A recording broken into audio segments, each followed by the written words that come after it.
Est-ce que vous vous rappelez de Ratatouille? Mais oui, ce film Pixar qui lie d'amitié un rat passionné de cuisine et un jeune homme un petit peu maladroit. Ils arrivent à se comprendre avec une connexion fantastique. Rien ne peut les arrêter, ce sont les meilleurs amis du monde. Et pourtant, dans toutes les amitiés, il peut y avoir des disputes et des ruptures. Alors je vous propose une réflexion autour de comment de meilleurs amis peuvent devenir ennemis. Mettons nos oreilles de girafe et partons en quête des besoins inassouvis. Voici Rémi et Linguini dans Ratatouille. Je vous propose un raisonnement un petit peu différent de l'OSBD de d'habitude. Dans chacune des vidéos précédentes, on utilisait OSBD pour analyser chacune de nos scènes. Observation, sentiment, besoin, demande. Mais cette fois-ci, je vais vous proposer une autre approche. Oui, Rémi et Linguini s'entendent à merveille, ils s'adorent plus que tout. Et en même temps, il existe une symbiose entre les deux personnages. Grâce à leur petit secret, Rémi est capable de vivre son rêve, de cuisiner. Et Linguini peut conserver son job. C'est ce qui rend cette amitié à la fois très précieuse, mais aussi très conditionnelle. Et également très fragile. Cette relation précieuse pourrait voler en éclats d'un moment à l'autre. Je pense que le plus gros obstacle à la santé de leur relation est cette petite voix dans la tête qu'on appelle l'ego. Par moments, cet ego est complètement flatté et la plupart du temps, il se sent menacé. Il se sent menacé par Colette, par exemple. L'inspiration peut avoir différents noms. La mienne s'appelle Colette. Quoi? J'ai quelque chose de coincé entre les dents. Mais seulement voilà, quand l'ego est menacé, le mécanisme se met en place. On va ressentir de l'inconfort et surtout on va attribuer la faute à l'autre. Sans s'en rendre compte, on va monter dans le toboggan de la violence. On va se dire que si on est malheureux, c'est à cause de l'autre. Et donc il devrait souffrir à même hauteur que moi pour mesurer ma souffrance. Conclusion, je devrais me venger. On entrera après la fermeture. D'ailleurs, va dire à papa de venir avec tout le clan. Donc petit à petit, Rémi va se mettre à faire des choses de plus en plus désagréables. J'ai l'impression de l'avoir toujours su. Il y a toujours eu du gusto en moi. Où puisez-vous votre inspiration? C'est pas le moment de faire des expériences qui clients attendent. Tu as raison, c'est toi que je devrais écouter. Aïe! Arrête! Oh, j'ai oublié les enchants, je suis réglisse. Parce que le petit hamster dans sa tête, un hamster dans la tête d'un rat. Enfin bon, toujours est-il que quand Linguini décide d'exprimer ses limites, la voix devient encore plus forte. Tu me distrayais en pleine conférence de presse. Comment veux-tu que je me concentre si tu me tires les cheveux à chaque fois que j'essaie de dire quelque chose? Aïe! J'en ai assez! Tu vas prendre un peu de vacances, ça te fera le plus grand bien. On entend clairement le raisonnement de Rémi dans sa tête. Il me jette, il me déteste, je redeviens un rat normal. J'étais quelqu'un grâce à lui. Et surtout, je pouvais cuisiner. Vengeance!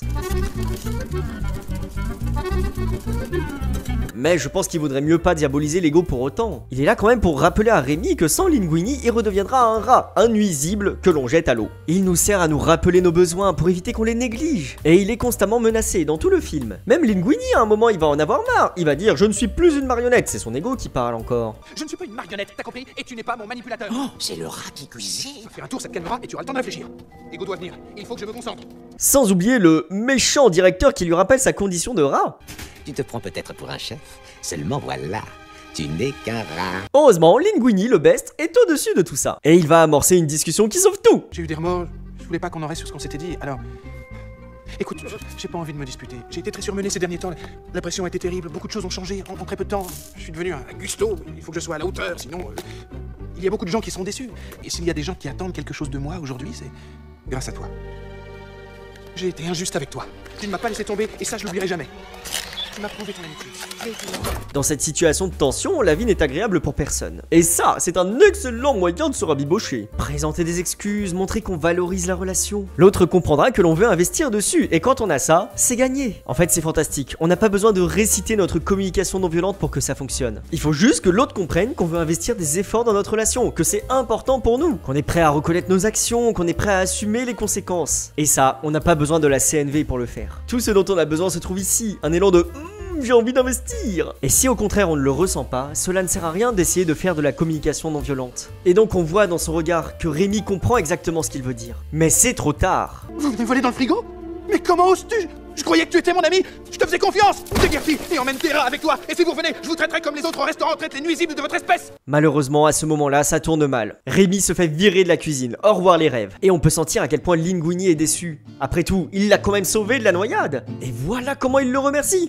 Pas cool. Conclusion. Ça ne sert à rien de chercher des méchants ou des gentils. Nous n'avons que des personnages qui demandent quelque chose. Et parfois, ils le demandent de manière tragique et délétère. Rémi a peur pour sa sécurité. Il demande juste à être rassuré. Linguini a besoin d'être accepté. Il a un besoin d'appartenance très fort. Il ne demande qu'à avoir des relations authentiques. Indépendamment de l'espèce d'amis qu'on va avoir. Aucun besoin ne devrait être ignoré. Et parfois, il peut nous arriver de penser que l'autre a mal agi. Et de là, nous avons deux solutions. La première, c'est d'attendre, bras croisés, que l'autre y fasse quelque chose pour qu'il répare l'erreur qu'il a commise. Ça a son efficacité, mais ses limites aussi. Mais une autre question qu'on pourrait se poser à la place. Est-ce que je veux que la relation s'améliore ou pas? Ensuite, est-ce que je peux faire quelque chose pour ça? Est-ce que j'ai l'énergie de le faire? Et si oui, let's go! Et là, c'est le moment de dérouler. On demande à l'autre comment il se sent, si on est en train de faire quelque chose qui ne lui rend pas la vie agréable. Si oui, on a la possibilité de présenter des excuses sincères. Proposer de réfléchir à des alternatives. On n'est pas obligé de trouver la solution, on peut les chercher ensemble. Et quand l'autre l'aura compris profondément, tout va changer pour le mieux. Mais en fait, je me pose une autre question. Il y a un personnage dans le film qui s'appelle Anton Ego, tiens. Et j'ai vraiment besoin de votre avis là-dessus. Pourquoi il s'appelle comme ça? Est-ce que ça pourrait être une matérialisation de l'ego de Rémi?